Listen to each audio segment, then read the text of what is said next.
ఎర్ర ఎర్ర పారాని పెట్టి మమ్ము పాలించగా వచ్చే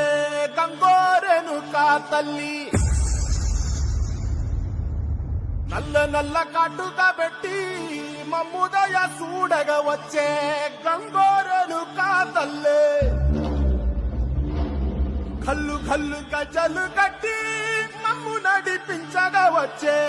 గంగోరెను కా తల్లి